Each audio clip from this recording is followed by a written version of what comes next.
नमस्कार दोस्तों, आप सभी का स्वागत है आपके अपने YouTube channel all about India में। आज की इस वीडियो के माध्यम से हम जानने की कोशिश करेंगे कि कृषि संबंधी कानून कितने सही हैं और कितने गलत।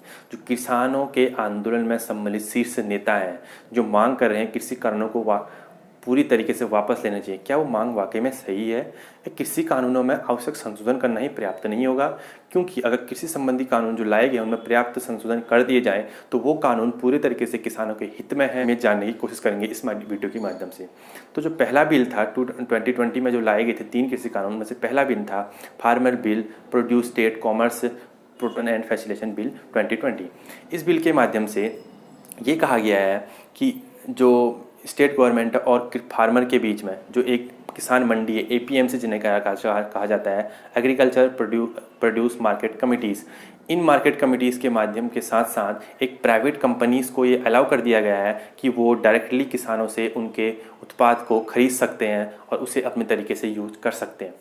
अगर ऐसा होता है, मतलब प्राइवेट कंपनी डायरेक्ट किसानों से उत्पाद को खरीदें और अपने यूज के लिए उसे यूज़ करें, अब जो भी वो उत्पाद बनाना चाहते हैं उससे, तो वो कैसे फ़ायदेमंद होगा हम समझते हैं।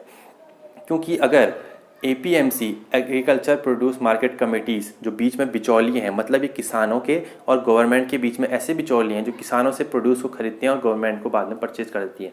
पर गवर्नमेंट को साथ में अगर किसी बड़ी कंपनी को बड़े प्रोड्यूस की ज़रूरत है तो वो इस एपीएमसी के थ्रू ही बेचे जाते हैं। ये एपीएमसी क्या करती है, किसानों से उनका अनाज खरीदती है और किसानों से एपीएमसी कुछ ना कुछ इंटरेस्ट लेती है। 2.5 अभी ये पंजाब में चल रहा है करंट में 2.5, मतलब अगर कोई किसान अपना प्रोड्यूस एपीएमसी को बेचता है, एपीएमसी वाकई में एक बिचौलिए हैं बीच के मिडिल मैन जिन्हें हम कह सकते हैं, जो किसानों से प्रोड्यूस को खरीद रही हैं और उसके बाद उसे गवर्नमेंट को या प्राइवेट कंपनी को बेच रही हैं जिनका उनको वाकई में हित है। अब देखिए क्या है, एक इन्फॉर्मेशन बताऊँ तो पंजाब में अभी करंट में 48,000 एपीएमसी के थ्रू अड़ातिये, जिन्हें हम बोलते हैं अड़तिये, वो अभी रजिस्टर है वहाँ पर। वो अड़तिये क्या करते हैं, वो अड़तिये किसानों से ले रहे हैं और गवर्नमेंट को बेच रहे हैं। 48,000 अड़तिये हैं, उनके माध्यम से किसानों के और उनके और किसानों के माध्यम से पंजाब गवर्नमेंट को 35,000 करोड़ का रेवेन्यू एक साल में जाता है। अगर एपीएमसी के माध्यम के साथ साथ अगर प्राइवेट कंपनी को दिया जाए तो प्राइवेट कंपनियां डायरेक्टली किसानों से अपने अनाज को खरीदेंगी, उनके अनाज को खरीदेंगी और अपने यूज में ला सकती हैं। अगर ऐसा होता है तो क्या होगा, स्टेट गवर्नमेंट जो पंजाब की अभी है या हरियाणा की है, वहाँ पर उन्हें 35,000 का जो रेवेन्यू है वो आना बंद हो जाएगा। इसीलिए उन स्टेट गवर्नमेंट को ये प्रॉब्लम हो रही है, क्योंकि वो स्टेट गवर्नमेंट इन एपीएमसीज पर इंटरेस्ट लेकर अपना जो खजाना है, इंटरेस्ट का खजाना है, उसे भर रही हैं। तो उसी वजह से उन गवर्नमेंट को घाटा हो रहा है। ये अभी जो इंटरेस्ट की बात कर रहा हूँ, ये पंजाब में 16.2% के आसपास और हरियाणा में 11.2% के आसपास है। और इसी इंटरेस्ट के साथ साथ उनका हर साल का रेवेन्यू बढ़ता जाता है, क्योंकि वो अधिक से अधिक इंटरेस्ट इम्पोज करते हैं किस पर, किसानों पर, एपीएमसीज के माध्यम से। और अगर ऐसा नहीं होता है, अगर एपीएमसीज का औचित्य थोड़ा वर्चस्व कम हो जाता है और प्राइवेट कंपनियां डायरेक्टली किसानों से उनके अनाज को खरीदती हैं, तो इससे क्या होगा समझते हैं। इससे क्या होगा, किसानों पर कोई इंटरेस्ट नहीं लगने वाला, जो अड़तिये को देने वाला कर था वो बच जाएंगे और डायरेक्टली प्राइवेट कंपनियों को बेच पाएंगे। और इससे प्राइवेट कंपनियों को कम दाम पर जो उनके प्रोड्यूस का रॉ मटेरियल मिल रहा है, तो उससे जिस मटेरियल का बनना है उसकी कॉस्ट भी कम हो जाएगी और वो आम जनता तक कम कॉस्ट में मिलना चाहिए। इसके लिए एक टर्म यूज़ होता है, फार्म टू फॉर्क कॉस्ट, मतलब किसानों के खेत से आपकी थाली तक आने वाले अनाज में कितना कॉस्ट लगता है। ये कॉस्ट भारत में 65% तक का है, द टाइम्स ऑफ इंडिया की रिपोर्ट के हिसाब से 65%। मतलब समझिए कि अगर कोई किसान के खेत में कोई अनाज 1 रुपये की लागत से उगता है तो वो हमारी थाली तक आने में 65 रुपये का हो जाता है। और यही कॉस्ट यूरोप में करीबन 25% और इंडोनेशिया में 16% के आसपास है। समझते हैं और देशों में कितना कम है और इंडिया में 65। बस इसी वजह से, क्योंकि वहाँ पर एपीएमसी और बीच में अड़तिये काम कर रहे हैं, जिस वजह से इसका कॉस्ट काफ़ी बढ़ जाता है। तो अगर प्राइवेटेशन होता है, प्राइवेट कंपनियां बीच में आती हैं, तो इंटरेस्ट कम हो जाएगा। स्टेट गवर्नमेंट को तो घाटा है, लेकिन आम जनता को इससे फ़ायदा है और किसानों को इससे कोई भी घाटा नहीं है। आप इस पूरी बात से समझ रहे होंगे। उन पर इंटरेस्ट जो है वो लगना बंद हो जाएगा। प्राइवेट कंपनियों से कोई भी इंटरेस्ट नहीं लेंगी, जिससे स्टेट गवर्नमेंट को घाटा है, लेकिन कंपनियों को और किसानों को कोई भी घाटा नहीं है और साथ में साथ आम आदमी को भी इससे काफ़ी फ़ायदा होने वाला है। सेकंड बिल, तो आप अपनी राय इस पर ज़रूर दीजिएगा कि आप क्या समझते हैं, क्या एपीएमसी का हटना हो, क्योंकि उस बिल में ये नहीं कहा गया कि एपीएमसी को हटा दिया जाएगा। बस मुद्दा ये है कि एपीएमसी का वर्चस्व कम हो जाएगा और उससे आम जनता को और किसानों को कहीं ना कहीं फ़ायदा है। बस यही बात किसान आंदोलन के जो शीर्ष नेता है, क्योंकि शीर्ष नेता को अड़तियों के ऊपर कंट्रोल होता है, इसलिए उनका कुछ ना कुछ उनका कमीशन उससे बनता होगा। आई होप, ऐसी मैं आशा करता हूँ। इसीलिए वो शीर्ष नेता उसके विरोध में है। सेकंड कानून जो था वो था farmers bill, promotion and protection between price and pharma services bill 2020। इसमें कहा गया है कॉन्ट्रैक्ट फार्मिंग के बारे में, मतलब कॉन्ट्रैक्ट फार्मिंग को लीगल कर दिया गया है। कॉन्ट्रैक्ट फार्मिंग में क्या होता है समझते हैं। कॉन्ट्रैक्ट फार्मिंग में अगर कोई कंपनी है, सपोज करो मेरी कोई कंपनी है, मेरी कंपनी को रॉ मटेरियल चाहिए, सपोज बिस्कुट बनाने के लिए गेहूँ और चिप्स बनाने के लिए आलू की ज़रूरत है, तो मुझे 1 या 2 केजी आलू या गेहूं की ज़रूरत नहीं पड़ने वाली है, मुझे क्विंटल के हिसाब से आलू या अनाज की ज़रूरत पड़ने वाली है। तो इसीलिए मैं क्या करूँगा, मैं किसी क्षेत्र में जाऊँगा और वहाँ के क्षेत्र के किसानों से मिलूँगा। मुझे अगर 1 बीघा या 2 बीघा 10 बीघा ज़मीन की ज़रूरत है जहाँ पर आलू के उत्पादन से मेरी नीड पूरी हो जाती है, तो मैं उस जो ज़मीन है उस ज़मीन के सारे किसानों से कॉन्ट्रैक्ट कर लूँगा कि आप इस ज़मीन पर आलू या गेहूं उगाएंगे, केवल और केवल आलू या गेहूं उगाएंगे, और इस आलू या गेहूं की जो कॉस्ट होगी वो हम आपको 25 या 30 रुपये के हिसाब से देंगे। देखिए जिस टाइम पे इस फसल को बोना जाना है उस टाइम पर इसकी कॉस्ट फिक्स कर दी गई है उन प्राइवेट कंपनीज़ के द्वारा। तो अब अगर जिस टाइम पे इसकी कटाई होती है, जिस टाइम 5 या 6 महीने बाद जब ये बिकते हैं, तो उन्हें 25 रुपये ही मिलने हैं जो पहले कॉन्ट्रैक्ट में साइन हो चुके हैं। उससे फ़र्क नहीं पड़ता कि मंडियों पर उसका भाव क्या हो रहा है, कम या ज़्यादा। अगर कम है तो उससे किसानों को कितना फ़ायदा आप समझ सकते हैं। अगर मार्केट में उसका प्राइस 25 ना होकर 15 या 10 रुपये किलो हो रहा है, तो उन्हें किसानों से जो अनाज है या उनका रॉ मटेरियल है वो 25 रुपये में ही खरीदना पड़ेगा।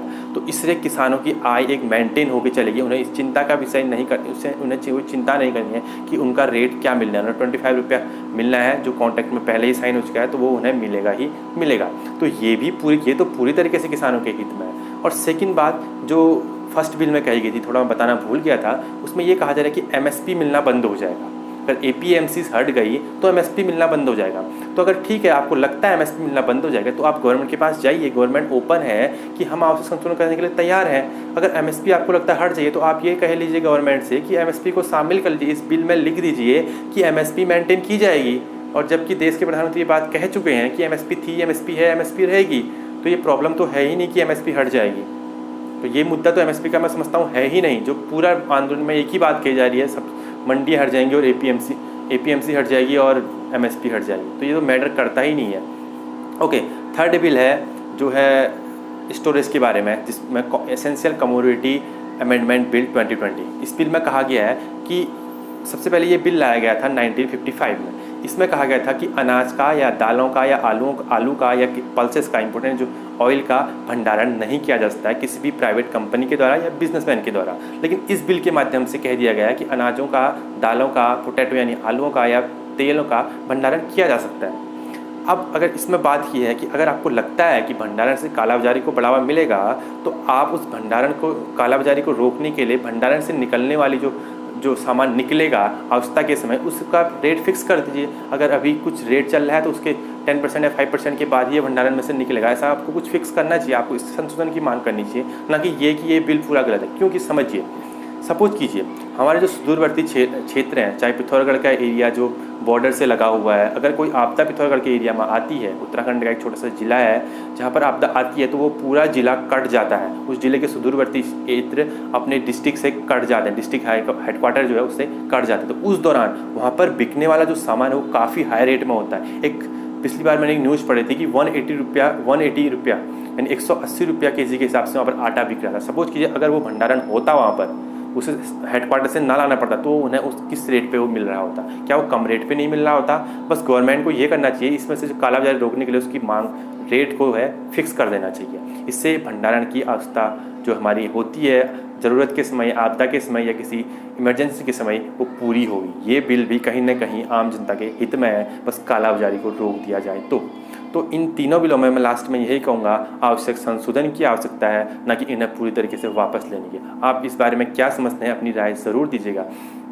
एक बात मैं आप लोगों को और बताना चाहता हूँ, जो कृषि संबंधी कानूनों के जो नेता जिससे लीड कर रहे हैं आंदोलन को, वो ये कह रहे हैं कि एपीएमसी गलत हो जाएगी। तो आप पूरी इस वीडियो के माध्यम से समझ चुके होंगे कि एपीएमसी किसानों के हित में तो है ही नहीं, क्योंकि वो इनसे इंटरेस्ट ले रही है। और 11% का इंटरेस्ट या 16% का इंटरेस्ट जब किसान इनडायरेक्टली स्टेट गवर्नमेंट को दे रहे हैं, तो उन्हें उससे कितना घाटा होता होगा। अगर वो इंटरेस्ट हट जाएगा तो किसानों के हित में है कि नहीं, और वो इंटरेस्ट हटेगा तो हमें भी उससे अच्छी रेटों पे अच्छे दामों पर हमारा जो प्रोडक्ट हम यूज़ करते हैं, चाहे वो बिस्कुट हो, कुछ भी हो, XYZ, तो हमें कम रेट पे मिलेंगे। तो क्या ये जो आंदोलन है ये वाजिब है कि पूरी तरीके से कृषि कानूनों को वापस ले लेना चाहिए? क्या उनमें आवश्यक संशोधन करके ही जो MSP से रिलेटेड संशोधन है, चाहे वो स्टोरेज से रिलेटेड संशोधन है या चाहे वो कॉन्ट्रैक्ट फार्मिंग से रिलेटेड संशोधन है, वो संशोधन करके ये किसान आंदोलन को समाप्त करना चाहिए? क्योंकि ये काफ़ी लंबा चल चुका है, हम सब जानते हैं, और बार बार गवर्नमेंट और किसानों के आंदोलन के नेताओं के बीच में बहस भी हो रही है, चाहे मीटिंग हो रही है।